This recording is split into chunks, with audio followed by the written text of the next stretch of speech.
We're the Good Neighbor Network, FM 101.9 and AM 1450 Murfreesboro, FM 100.5 Smyrna, audio and video streaming at WGNSradio.com.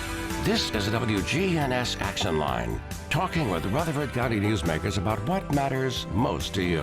Now, your host, Bart Walker. Well, good morning to you. Welcome into the Action Line from WGNS. This morning, we're focusing on local law and order, Murfreesboro Police Department. And visiting with us this morning, the Chief of Police, Michael Bowen. Michael, good morning to you. Good morning, Bart. Great to have you with us. Thanks for having us. And we've got a whole bunch of others. We'll be talking with them in just a little bit. You had a busy night last night. We did. National Night Out. Of course, that's an event we haven't hosted in a few years now. And in October, there was a national effort to have a what they call a Faith in Blue event for law enforcement across the country. And we tried that for a couple of years, and it's a great event, and it's successful in many areas. But the thing about October is you're competing with football, fall festivals, UT games, MTSU homecoming, things like that. So we decided that we would start up National Night Out again. So last night was our first effort at doing that, and I know next year we plan on building on that event and getting it up and running again. It's always been successful. I don't know if you remember the days where we had multiple sites, a lot of activity, a lot going on, and it was just a real good event. So we're going to move back towards that, and hopefully it'll be what it was. Initially, I think it was connected with some of the other groups that were the Crime Stoppers. Is it still? Yeah, so we had a lot of there's a lot of independent groups that support that effort, and that's a good point, Larry. Yeah, right, I think reach out to them next time. It was started in Texas, I believe, by Crime Stoppers. Yeah. And the Crime Stopper representatives were there last night as well at the Coles Montgomery tent. And Okay. Yeah, I tried to walk by every tent and thank everybody, and I missed that. And well, good. Crime Stoppers, great organization as far as helping out solve some of these crimes and the things that they do. So I want to thank them for being there last night. That extra voice you heard, which we had not introduced yet, is Public Information Officer Larry Flowers. Larry, good morning to you. Good morning to you, Bart. And quietly in the corner, Captain Clayton Williams. Good morning. Yeah. You won't be too quiet much longer. Yes. He'll jump in. Never mind. I was going to say something witty, but never mind. Yeah. Go ahead. No. It's too early for witty. I'm good. Yeah, and I'm sorry I missed you the night at the town hall. I saw you sitting out there, and then by the time I made my rounds around, you'd already left. So that was a great gathering. Yeah. So that's the third one that I say recently. We had the one at Blackman, and I say we at the mayor is setting those up, and I think those are great events. Because one of the things that you always hear is, you think that there's a single perspective on a lot of issues, but when you get groups together, you really realize, hey, your neighbor probably doesn't think the way that you do, and it's really get to see those ideas put out there. Because sometimes you got to just compromise and find some middle ground for that everybody can agree on. So I love those events, and I think they're very productive. And although there's a little high energy in places there, it's good to have that cross exchange of information. Well, your elected officials are very caring people, and they want to do what's right for the city of Murfreesboro. And your citizens love their town, they love their community, and they want to make sure that it's managed the best way possible. So, I mean, what better forum than to just sit down and talk about issues and discuss options and things like that. Very productive. And, of course, one of the great things is the community policing. When issues come up or when concerns arise, the community works with you, and you work out a way to resolve that. And then one of the things that had come up, and I don't think we've talked about this too much in depth, we've mentioned it a little bit, concern about security in the downtown area, the whole downtown area, and Murfreesboro Police is right on top of it. Yeah. We still have a lot of challenges. because you really have to look at people's constitutional rights to be in public places versus individuals who are doing things that are inappropriate or even violating the law. And it's just a challenge balancing those. You hear about people standing around particular areas, and in public places, just being there is not something that we can address. Our approach is to try to identify homeless people, try to identify people that may be having mental health issues, and just trying to contact them and just saying, hey, is there a way we can help? Are there resources we can get to you? Because our goal is finding long-term solutions for individuals. It's not moving people from street corner to street corner is not the solution. And if we can find long-term solutions, find resources in the community that we can connect them to and get them return to a better quality of life, I mean, that's the ultimate goal, and I think that's what everybody wants. They want these individuals to have help, and if they're struggling, to help lift them up. As you look at things that have been going on in Murfreesboro here, first of all, I've got to say congratulations. I've never been so amazed at what the Real-Time Crime Center has done. I've seen it working with other cases, and it's been amazing. But this attempt of stealing an ATM machine last Friday morning from a gas station, I mean, you had no clues around there. I mean, these were people from out of state. You didn't know that until they were apprehended later.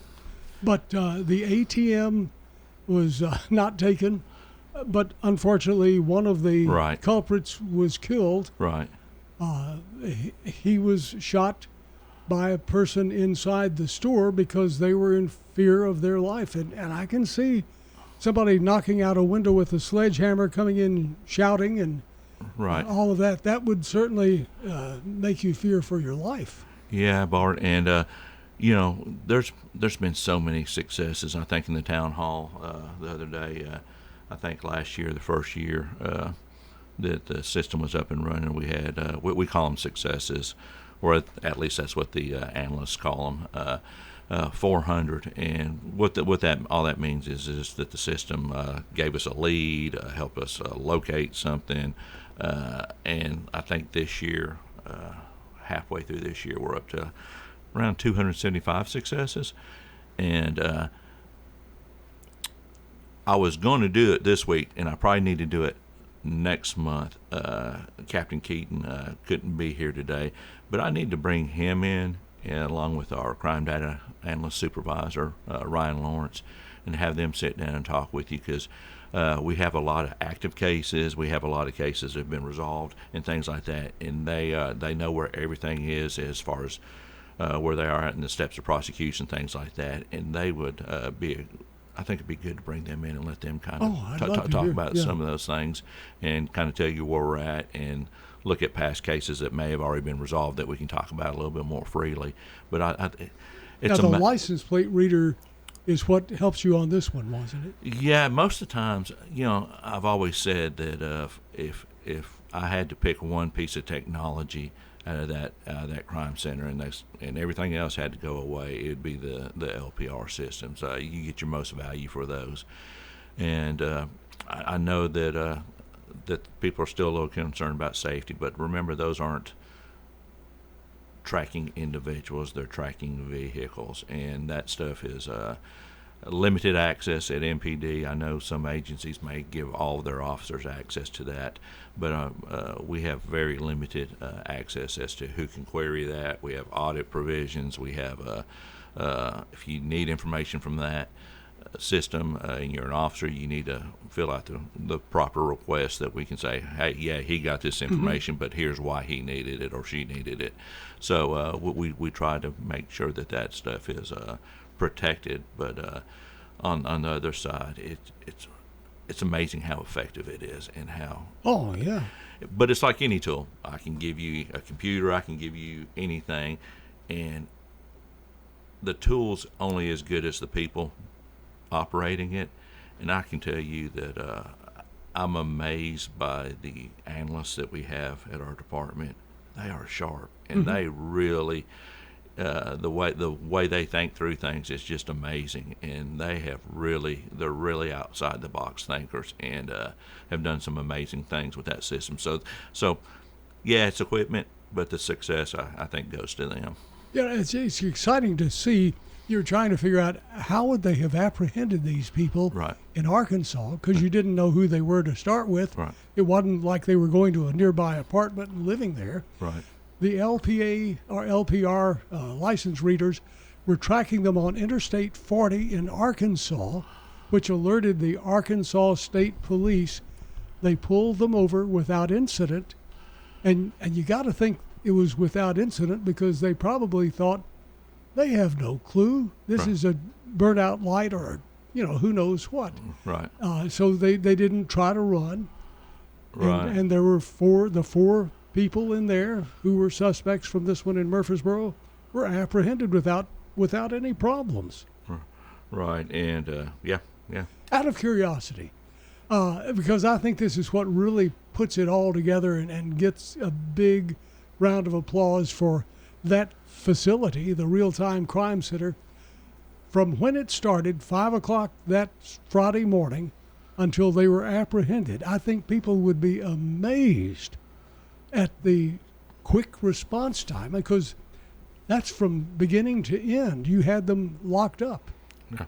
It's pretty fast. It was. How Yeah. fast was it? I don't have the was it exact within time, but one day or Oh yeah. a half day? It was Or within a day. Yeah, absolutely. Larry's looking at his calculating with his. Yeah. And just going back to that system. So you got to remember, we've been in the building. Was it 18 July. 7 years? 7 years this month. So it's a new facility. Mm-hmm. And when we were building that facility, the thought of a real-time crime center or the thought of this technology wasn't even on our radar. Yeah. So basically, we went in and found a large meeting room and said, hey, this will suffice. So we developed it. We're looking at, we're already needing some more room. The mayor and council approved us to get some more positions this year to help with that center, to where we can have more coverage throughout the hours of the day. And what was it, Clayton? We advertised analyst position, 400-something applications. Yep. Those jobs are Now, people want to do these jobs. Technology type people. Yeah. Oh, yeah. So yeah, we look for people that have individuals that are good at what the jobs is, analyzing data, have background in things in that type of work. Maybe a combination of law enforcement analysis type work. But 400-something applications, and it's probably one of our biggest. We probably get one of our biggest responses to that particular position. And it's great because these aren't certified police officers, so we can bring them in, get them to work fairly quickly with some internal training and just getting them familiar with the system. So it's a win for us. And then you talk about the quick apprehension the other day, everything going on. I just picture that going on prior to having the crime center, the phone calls, the man hours, the traveling, the things that would have gone into trying to locate those individuals. You might still be looking for those people. You might still be especially looking for if they're all the way, and they were going to Texas. Right. They surmise. Right. So the way it saves investigative hours just by having that information available, it's amazing. I think it has exceeded what we expected initially. Larry, do you have a number yet on that? I don't. It was that same day, from Yeah. what I understand, Yeah. that they were arrested Well, on Friday. Yeah. Okay, I didn't. I'd venture to say, was it even a half a day? I don't know.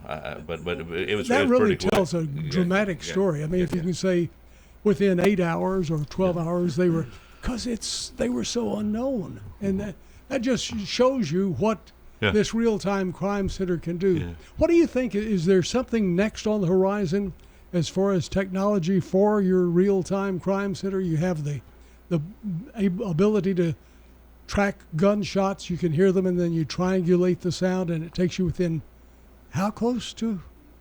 Does it? 90 to 120 feet. That's what I thought. I didn't want to say that number. It sounded so unbelievable. Yeah. It's amazing stuff. Of course, of course, when you look at the LPR systems, they're kind of dispersed throughout the city. The gunshot detection technology, you have to look at costs on these things. You have to look at where there's really a need. So just based on some of the historical data, we have about a five or less square mile area that those actually cover. Murfreesboro 60-something square miles. So it doesn't cover a large portion of the city, but it covers the portion of the city where we've had, like I said, historical data to justify putting them in those places. So, very good. Clayton, you're always watching some of the top things happening in the community, traffic-wise. What is your big concern right now, traffic-wise? And when people are, maybe somebody news listening, they're thinking, well, why is he bringing up traffic after he's been talking about a shooting and all of that stuff? Traffic is the number one concern among citizens here. I was going to say, from that, if you remember that meeting the other night, I think the mayor, he very early on addressed that issue in the meeting there, and he does it in a kind of interesting way. But I think I appreciate it, though, because it's one of those things of saying, hey, we understand and we're aware. But for the police department side, our big thing that I think we've said it multiple times here, and even across the state, distracted driving is always a key thing for us that we're looking for. Impaired driving, also and then the speed enforcement and seatbelt enforcement will never be things that aren't issues that contribute to crashes and oftentimes leads to the injuries and or fatalities. So those are always going to be our key things. I know our task force and also our resources just at the Murfreesboro Police Department, we've been doing some focusing on some intersection and red light enforcement this summer. We'll probably continue that because we know it's a problem, not only on the crash side, but it just the most quality of life. People causing delays because they're extending the cycle of that light and the time people have to wait because of clogging up some of these intersections. So especially with school starting back this week, our traffic resources will definitely be devoting some time to some school zone enforcement, which is heavily focused on not only speed but hands-free and restraints. So don't be surprised if you see those in the school zones, and those are always things that are very well received, and I don't think anybody would disagree that we want to keep those safe. And if everybody can exercise some patience as they're having to travel through those areas, it will help everyone. But yeah, it's a collaborative effort, and there is not necessarily any one thing. It's a lot of pieces, and we continue to add to our staff in those areas, the people that are dedicated to that, and I see that continuing in the future as we continue to grow and the city continues to grow. And we have a text here from a listener who's asking, they're concerned about people just running red lights. They say that they see it all the time. In fact, they almost pulled out onto a main thoroughfare the other day, and the light had been green for them for a little while. They've tried to learn to not start as quickly, and a truck just went on through. Yeah, that's, again, we hear those same kind of complaints, and we see those as we drive around. So that's one of the reasons why we've made that emphasis this year. And it's a little bit different strategy, and it takes a little bit of planning, but we do have enough people in place now that we can do those. And if there's a particular problem area that you see this regular occurrence, definitely reach out. We've got still have our traffic complaints center set up on the website where you can submit a traffic complaint. It takes just a few minutes. You don't even have to speak to anyone, and they will return data on that and let you know if they find what's been done with it. But that's also one of those that in a red light situation like that, if they want to pick up the phone, don't have time to get on the website, you can call our non-emergency number and report that, no problem. Yeah. Let's take a phone call real quick here. Sorry. Good morning. You're on WGNS. How are you? Yes, how you doing? Doing great. Hey, just got a question here about police precincts. When I was in Macon, Georgia, empty shopping centers like Rose's and Food Line on Las Casas, some of the smallest stores that was there, You know, Macon, Georgia, they got police precincts in those. So I know, like the CVS building over there off of Middle Tennessee, it's probably too big. But some of those little smaller stores that's empty around Murfreesboro look like they would be good for police precincts to maybe operate 12, 15 officers out of there. I'll hang up and I'll listen. Thank you for calling. What about that? Yeah, great comment. Police precinct is on our mind right now.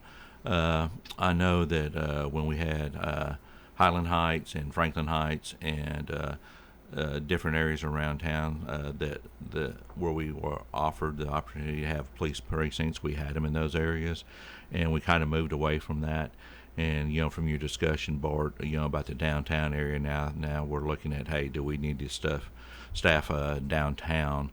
Which in reality, if you had a downtown precinct, it would probably be wide enough to cover some of those areas that he's talking about, like around Middle Tennessee, those particular areas. So yeah, as far as expansion precincts, we're definitely thinking about options there. The challenge is not to have too many precincts and not be spread out enough, because you can just have too much concentrated in one area. And the big challenge for us in reality is having some type of presence on the other side of I-24, because I've heard it said before, and I've said it myself plenty of times, that I-24 corridor is a natural barrier in so many ways as far as separating the city. I think the mayor said the other night, if you took the west side and cut it away from the rest of the city, you'd have one of the 7th, 8th largest cities in the state. So the challenge for us is trying to find some way to get on that side of the interstate and being able to provide a better quality of service in that area. So there's a lot of discussion to come as far as what strategy we employ. But the caller's right. There's definitely some thought that needs to be put in moving some resources away from that main building into precinct locations. Okay, well, let's pause for just a moment. We will continue the conversation when we return right here on your good neighbor station, WGNS Murfreesboro. If you have a question or if you have a comment, text or talk, all of that at 615-893-1450.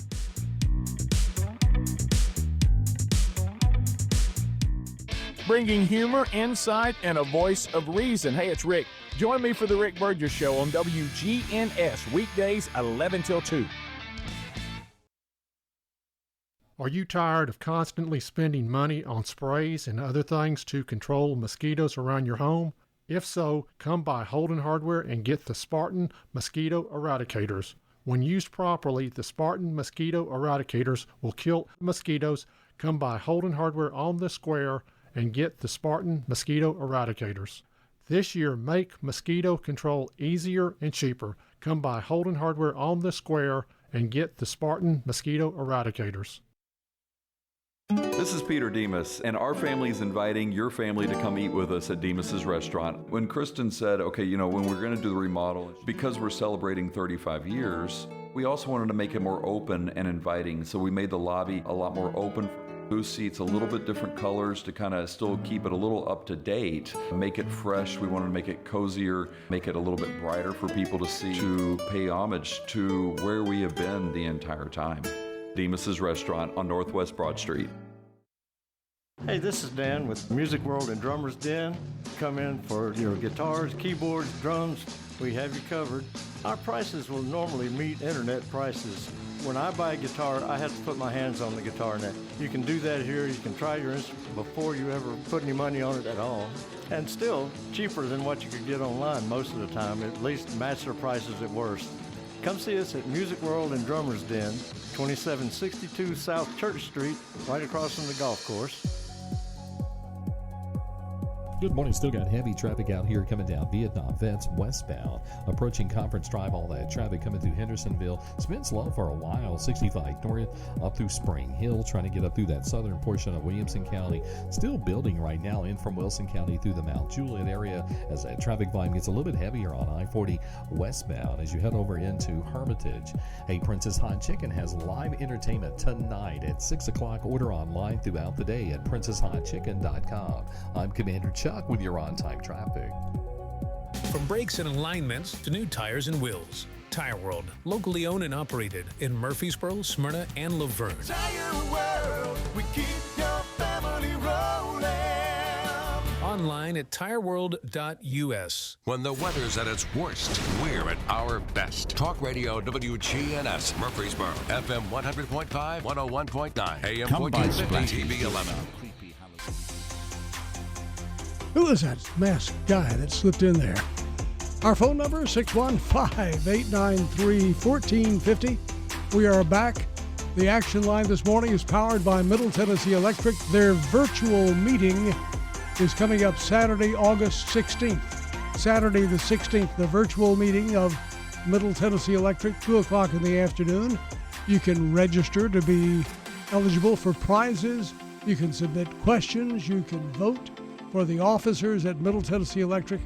You can do it online or by phone. More at mte.com/annual meeting.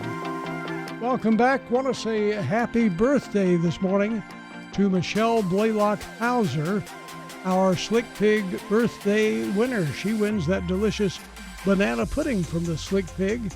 And our good neighbor of the day is Julie at Panera Bread over on Memorial Boulevard. Julie is always there with a warm smile and uplifting spirit, making her bright spot for every customer. Turns a rough day into a sunshine day.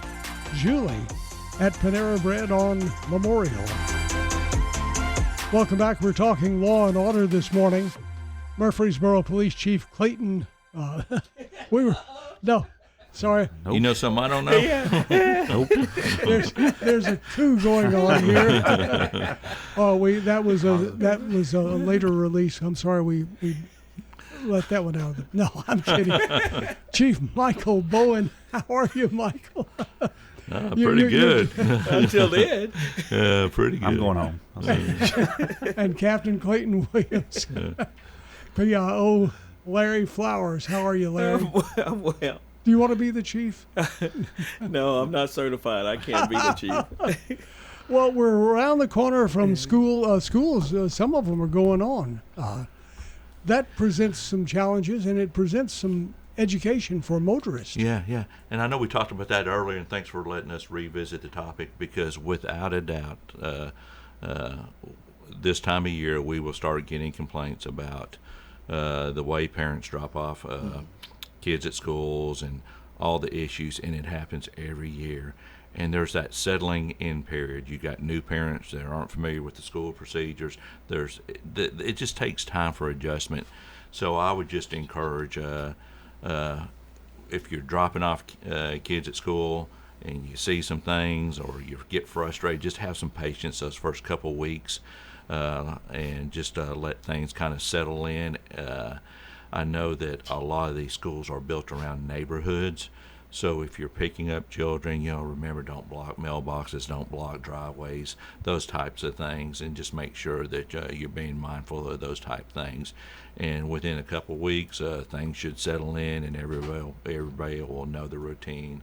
But know that we'll be in those school zones. We'll be conducting enforcement. I always get a phone call or email talking about how mean we are for first day of school being out there. But remember, the purpose of us being there is we want everybody to get in the mindset that those school zones are now active. They're going to be active for some time now as kids return to school. And we just want it to be a safe environment for people to be able to travel through those areas and not encounter any issues. And we want those children to be safe as they come to and from school.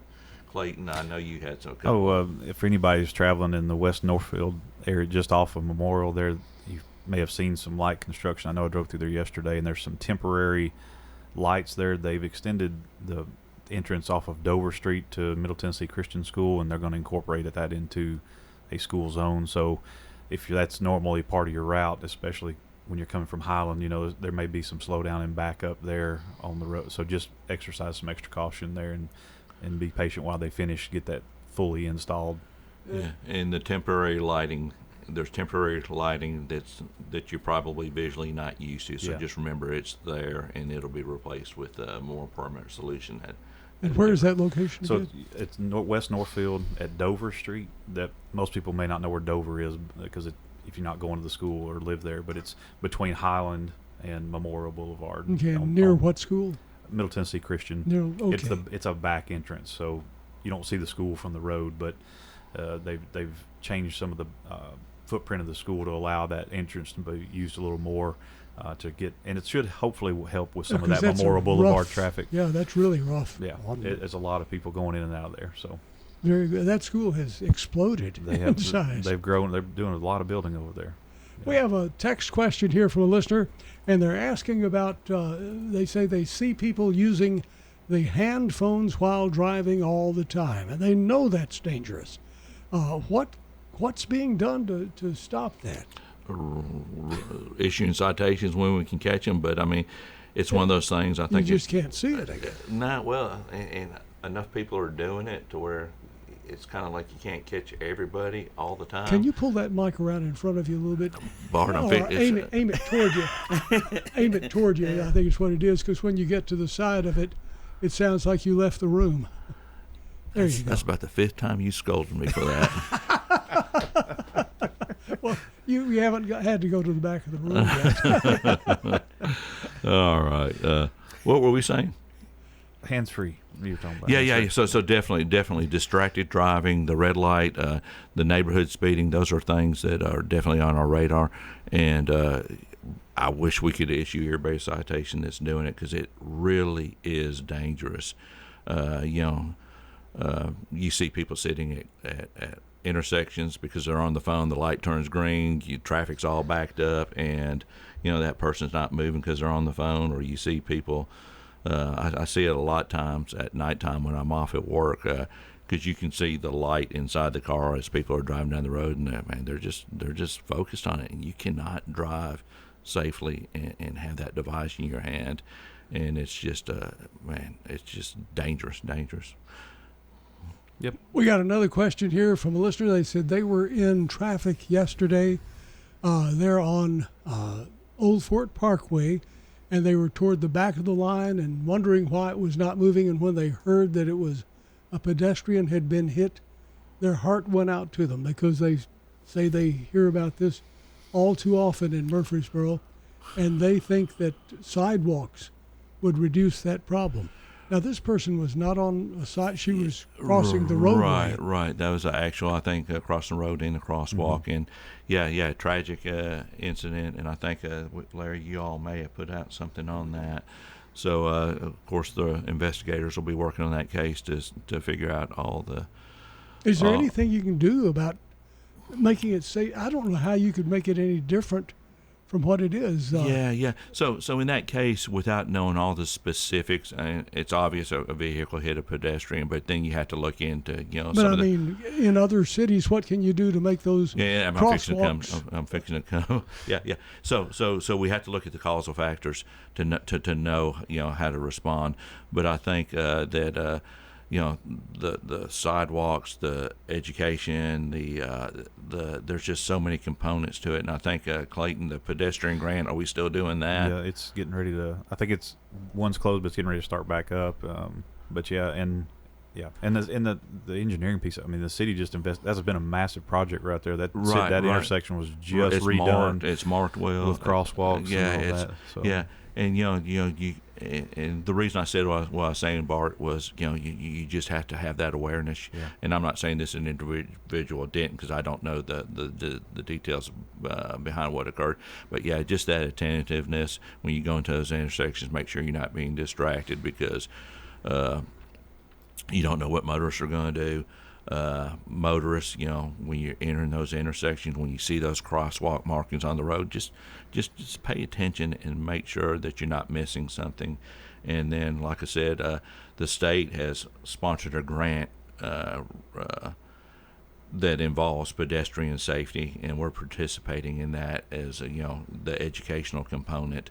And it's just going to be a combination of things. Because you got a lot of people walk across this town. You got, like, on those main roads, they'll either go from a hotel to a restaurant. You've got the homeless individuals in town that you'll see walking along the roadways, and it's just really being aware. And when you're behind that wheel, focus on what you're doing. Don't be distracted, and just paying attention to what's going on around you. Now, that's one of those situations where I guess really both of them had the right of way. She was crossing, and the traffic in the lane that she was crossing was stopped by a red light, but the other person was coming out of a side street, and I guess he had the right of way, or he couldn't have been coming out. I think there's a lot going on in that, and I think their investigators are really obviously that's the question that comes up, and I think it's just important. We always, whether it be a pedestrian crash or whether it be a two-vehicle crash, our investigative team, they look at every possible detail and investigate those very thoroughly, because they are highly scrutinized, and obviously people that are the families of victims want answers, and we want that too. But I think it's also important to remember, and this is kind of, I think, where Chief was going, is that in these cases,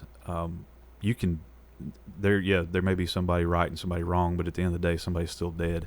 And even though somebody may have been in the right, in a traffic violation situation, I think sometimes just being more aware and exercising a little bit of care could prevent someone losing their life, and that's what we're most concerned with. But we'll do our due diligence and make sure that we present all the facts and findings to whether it be in a court system, or be prepared to answer those in a civil side. But at the end of the day, our thing is, it's just tragic that we lost someone like this, and it's a tough thing. Yeah, and you're impacting multiple families, multiple lives. Yep. It's not just it's tragic.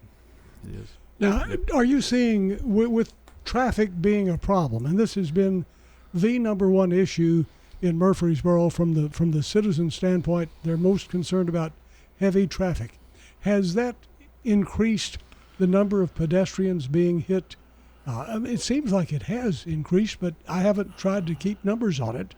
But are you noticing that? Yeah, I think it's like crime. You have to track it, kind of like a number of incidents per your population increase, and I haven't looked at those numbers recently. And maybe that's one of those. I mean, we could get that, but I know we focus heavily on that fatality number at the end of the year, and sometimes it may be pedestrian, but a lot of times it's involving multiple vehicles. But that's something I guess we could look at. I don't know that I could, comfortably say if it's changed a lot.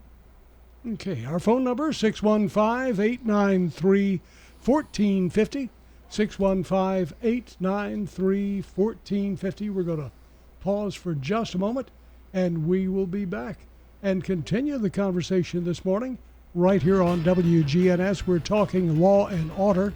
Visiting with us this morning, Chief Michael Bowen, Captain Clayton Williams, and Public Information Officer Larry Flowers.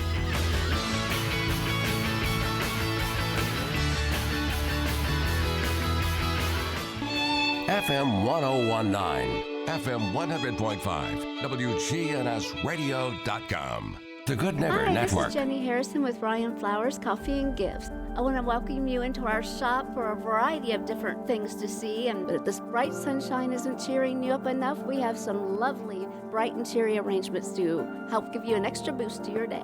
This is Jenny at Ryan Flowers Coffee and Gifts. If you'd like to lift somebody up, come on over to Ryan Flowers Coffee and Gifts. We're located at 117 South Academy Street, just across the road from East Main Church of Christ. Ryan Flowers Coffee and Gifts. For home restoration at a price you can afford, trust the professionals at Farrah Construction to get the job done on time and within your budget. Farrah Construction can remodel your home or can update your kitchen, bath, or other rooms. I'm Ron Hall. If you can dream it, Farrah Construction can turn it into reality. Call Farrah Construction at 615-893-6120. Shop local. Let our family business help you. Farrah Construction Company. Hi, this is Trevor from Bell Jewelers. We just got in a new shipment of natural diamonds with very competitive prices. We carry the popular shapes like oval, marquise, cushion, radiant, and emerald cut. The cut is probably one of the most important parts of a diamond, and we are here to help you find the best diamonds for you. The sparkle of these excellent cut diamonds shows that nothing sparkles like a Bell Jewelers diamond. Come see us at Bell Jewelers, 821 Northwest Broad Street, across from Toots. We'll see mostly sunny skies here this afternoon, a high around 90 degrees. For tonight, partly cloudy and a low around 69. I'm meteorologist Jennifer Wojcicki on News Radio WGNS. Currently, it's 71. We got some good neighbors and we like bragging on them. Nominate a good neighbor every day. Put it in writing on WGNS. WGNS. AM, FM, online. By the way, our good neighbor today is Julie over at Panera Bread on Memorial Boulevard. And the person who nominated Julie said her warm smile and uplifting spirit makes her a bright spot in the day. Julie, a big shout out to you. She's going to be receiving flowers today from Jenny Harrison and the family at Ryan Flowers Coffee and Gifts. That's where you need to go to send a smile to somebody else. Welcome back. We're talking Law and Order this morning. It's our final segment, so if you have a question or a comment, you better get it in quickly. Talk or text, whichever you prefer, all at the same number, 615-893-1450, 615-893-1450. Chief Michael Bowen's here, Captain Clayton Williams, and Public Information Officer Larry Flowers. They're here to answer whatever concerns are on your mind about law and order, traffic, things of that sort, right here in Murfreesboro. And we have a question here. The person's asking about some of the people who are, especially young people, who are buying these drinks at convenience stores that give them a buzz. Does that give a problem with driving? I guess they're talking about some of these energy drinks. I'm not sure. I know we had an energy drink that we had. Are you drinking one? Yes, sir. Okay, it doesn't have. We ran an editorial, speaking of this, it had OH7 in it. OH7. Okay. And that is an opioid. Really? And it's from a cartome tree. Oh, kratom. Kratom, okay. Yeah. And it's out on the market, and they don't know what to do. But is that one of those drinks? This one doesn't have OH7, it says now. Because you always have a nice smile. Yeah. I do. I thought you were going to go with, I saw an article the other day where one of the bottlers for energy drinks messed up and put vodka in it as the base instead of water because they bottle White Claw at the same time. But to your point, I think there's some drinks now out on the market that are like, yeah, they're not supposed to be alcohol, but I think it uses some different, kratom's been around a long time. I mean, a lot of people they call it like tea out of it and drink it, and it's supposed to have some type of, impact. But there's some out there now, I think that they even advertise they use certain like mushroom products and different herbal things that are supposed to give you the feeling of or sensation of it would be drinking alcohol, but without the hangover, the buzz. But yeah,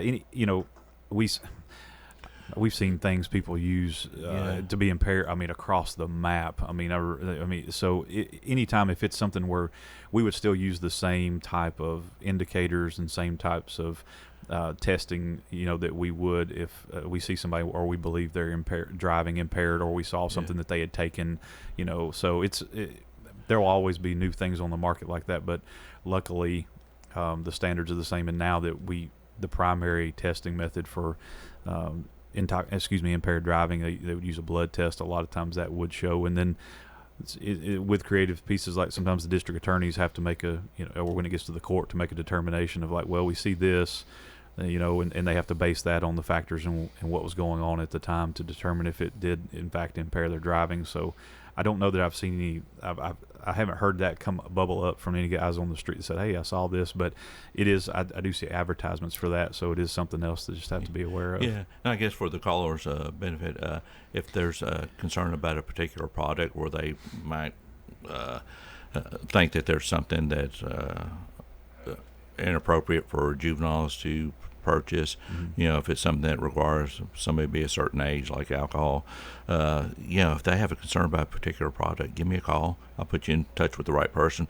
We can say, hey, yeah, that product is okay for individuals to buy, or no, that should be not knowing the particular product or what's in it, it's hard to comment, but we'll be glad to answer those questions, and if it's something that we need to address, we'll be glad to address it. Sure. So, but like Clayton said, there's so many products, and you've got so many of these things out there, and even the legislation on some of the products is just back and forth and trying to keep up. It's challenging at times.